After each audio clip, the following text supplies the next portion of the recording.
Pensa o seguinte, aqui eu queria concluir fazendo uma análise de uma música de Renato Russo, em que ele faz uma descrição desses tempos para a gente. O poeta tem essa capacidade de aglutinar um monte de conceitos psicológicos, sociológicos, antropológicos, históricos e filosóficos e oferecer num pacote. Na música, há tempos, ele está conversando com a pessoa e é como se ele estivesse dando um conselho a essa pessoa. Renato Russo, inclusive, ele costumava gravar as conversas com os amigos para fazer música depois. Alguns ficaram até chateados com ele. Era uma fonte de inspiração. E aí ele começa dizendo assim: parece cocaína, mas é só tristeza. Essa ideia da efusividade. Compra, tem, vai, balada, fica. Parece cocaína, mas é só tristeza. E esse movimento da euforia que gera uma tristeza como rebote, que acontece no uso de uma droga química, ou no uso de uma droga psíquica, ou qualquer coisa que a gente faça como vício, porque a gente quer excitação, mas como no fim de um trabalho árduo, depois vem um rebote de tristeza, ele termina dizendo assim: e por causa disso, dessa vida efusiva, que parece cocaína, mas é só tristeza, muitos temores nascem do cansaço e da solidão. Muitos temores nascem do cansaço e da solidão. E nesse processo que a gente vai vendo o autoabandono das pessoas, a reclusão própria, porque não acredita mais em ninguém, não quer mais contato com ninguém, decepção porque cria formas fantasiosas de como os outros deviam agir com a pessoa. Há um descompasso e há um desperdício. E aí ele dá uma definição que é recente. Foi um artigo que foi publicado ano passado por um psicólogo americano. Aí ele vai definir essa geração, ele disse nos anos 90, gente. Essa geração são herdeiras das virtudes que perderam. O artigo do psicólogo diz o seguinte: a geração atual não é definida pelo que conquistou, mas pelo que perdeu. Perdeu respeito. Perdeu generosidade, perdeu gratidão, ganhou computador, ganhou tênis, ganhou viagens, roupa de marca, mas perdeu virtudes. É uma geração caracterizada muito mais pelo que perdeu do que pelo que ganhou. E ele diz aqui no poema, olha só, nos anos 90, herdeiros somos agora da virtude que perdemos. E aí ele vai dizer para ela, porque ela está se queixando, e é o que os jovens dizem: meus pais não me escutam. Diz assim: tua tristeza é tão exata, eu sei, você consegue definir tão claramente para mim, que sou teu amigo, como está doendo, mas você está tão concentrada nisso que você esqueceu que hoje o dia é tão bonito. E a gente já está acostumado a não ter mais nem isso. Não conseguem. Você vai lá para a rede social daquele jovem, se matou, aí você vai lá, estava tudo lá. Minha vida não tem sentido, não vou fazer falta para ninguém. Não consegue ver o dia, não consegue ver as coisas. Simplesmente estamos acostumados a não termos mais nem isso. Os sonhos vêm e os sonhos vão, porque o resto é imperfeito. Não fica esperando que seja um mundo quimérico, do jeito que você quer para você se sentir feliz. É o mundo que é possível, é o mundo real.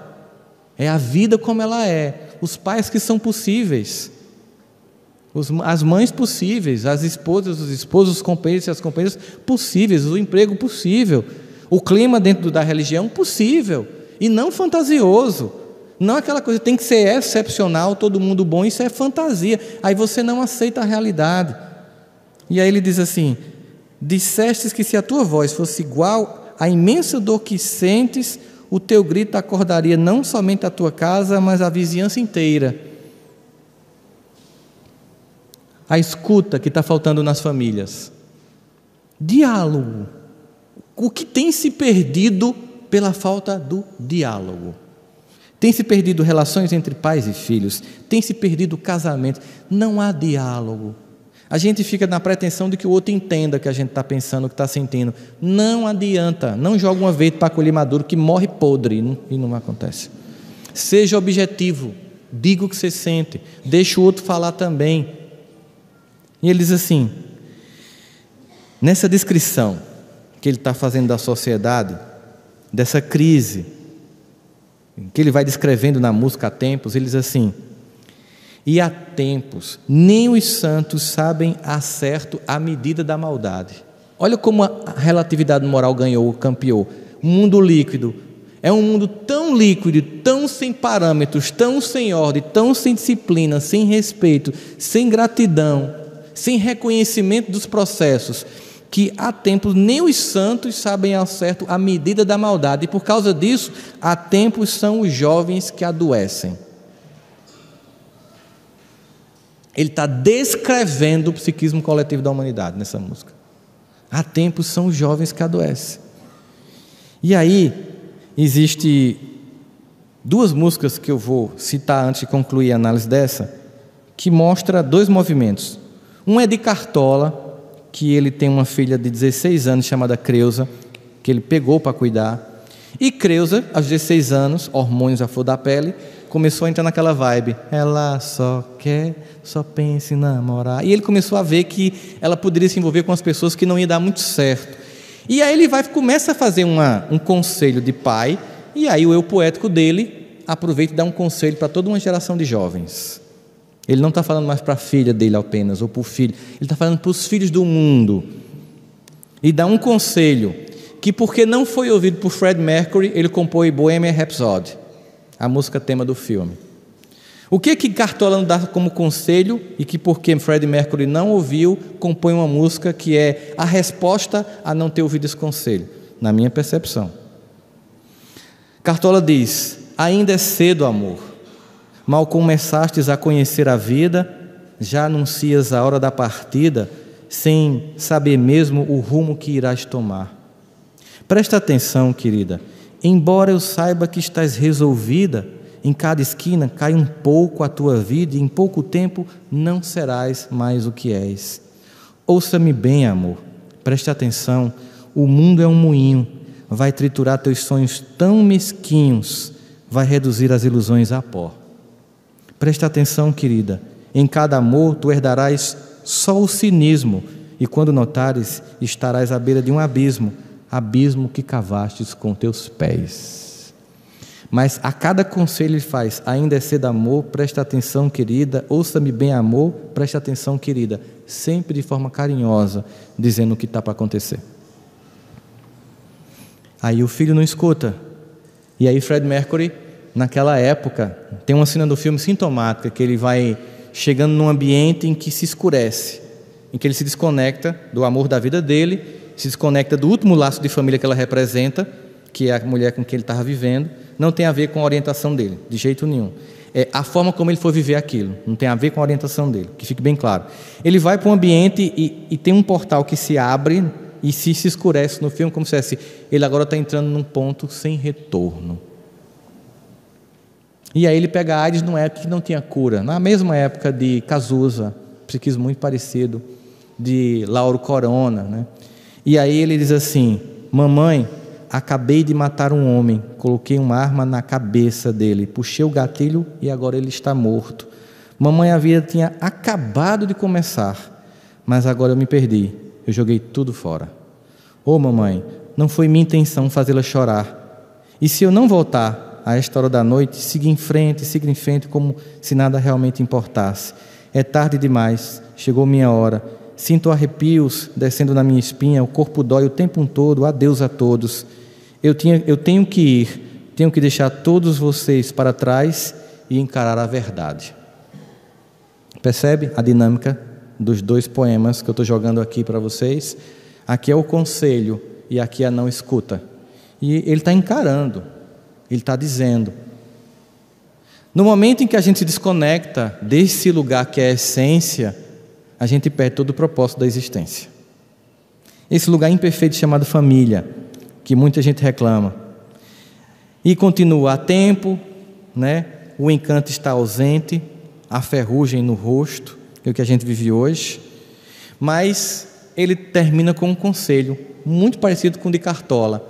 O mesmo que ele conselha, mais ou menos como ele naquela música: vamos festejar o nosso país e sua corja de assassinos, covardes, estupradores e ladrões. E vai descrevendo o Brasil inteiro, mas depois diz: venha meu coração está em festa, o amor tem sempre a porta aberta, chega de maldade e de ilusão, venha que o que vem é perfeição. Ao mesmo tempo ele antevia a regeneração do mundo. E aí depois de ele descrever tudo isso, aqui na música ele diz assim, todo esse processo todo que ele está dizendo para essa jovem, ele diz assim, mas meu amor, disciplina é liberdade. Puxa, mas disciplina não é prisão? Não, só quem tem disciplina de fazer o que tem que ser feito é quem tem liberdade de ser o que quer ser. Só quem tem a disciplina de educar um filho como tem que educar um filho, vai ter a liberdade de poder dizer, eu criei um homem e uma mulher de bem, e tenho paz no coração, eu vou deixar minha carta de Coríntios lá, eu mantive essa criatura sã. Sabe quando Paulo escreve? Mantive a doutrina sã, cumpri a carreira e guardei a fé. Pense isso no seu filho, na sua filha. Eu mantive essa mente sã, eu cumpri meu dever, transformei num homem e numa mulher de bem. É meu objetivo, não é satisfazer desejos, provocar caprichos, mas avançar uma alma por o Evangelho de Jesus. É esse o dever, é essa a finalidade de uma educação. E diz ainda, compaixão é fortaleza. No mundo em que as pessoas estão ficando indiferentes e veem vídeos de massacre e repassam como se fosse um jogo, ter compaixão é ter fortaleza, e ter bondade é ter coragem. Coragem da bondade dos bons, para que a gente prepondere ante os maus, do começo da pergunta de Kardec. E aí ele diz assim, onde conseguir tudo isso? Lá em casa tem um poço, onde a água é muito limpa. Referência ao lugar chamado família. O lugar fecundo, onde você se nutre das pessoas imperfeitas. Porque muita gente deve estar dizendo, por que você não conhece minha família? Se soubesse o poço da minha casa como é. É fácil dizer isso, né? Como se a família do outro fosse melhor que a minha, igual a grama do vizinho é mais verde que a minha. Aquela visão infantil de que o outro é melhor. Lembrando, a gente nasceu na família necessária. Vivemos as experiências necessárias para o nosso adiantamento. Mas diante de tudo que está acontecendo, vamos retomar. Muito mais gente sai todo dia para fazer o bem. Nesse final de semana, vai ter homicídios na cidade, talvez. Vai ter gente que vai ser machucada. Nesse final de semana, várias pessoas vão fazer o bem. Várias pessoas vão para hospitais cantar para doentes. Várias pessoas vão cuidar de pessoas com câncer. Vários filhos estão se revezando, cuidando de um pai e de uma mãe idosa. Mesmo que brigando um com o outro. Hoje é teu dia, me sufoca. Normal, família é assim. Empurra mais para um, depois o outro reclama. Vocês não gostam de papai? É normal, tudo desse jeito. É isso que está acontecendo. Jovens vão para asilos. Nesse final de semana vai ser feito muito bem, mas não vai ter nenhuma notícia sobre isso. Que nós possamos noticiar o bem. Que nós possamos compartilhar nas redes sociais o lado luminoso da sociedade humana. Que nós possamos testemunhar o que o Evangelho de Jesus faz na nossa vida, o que modificou a nossa vida depois que conhecemos Ele. É isso que a gente vai fazer.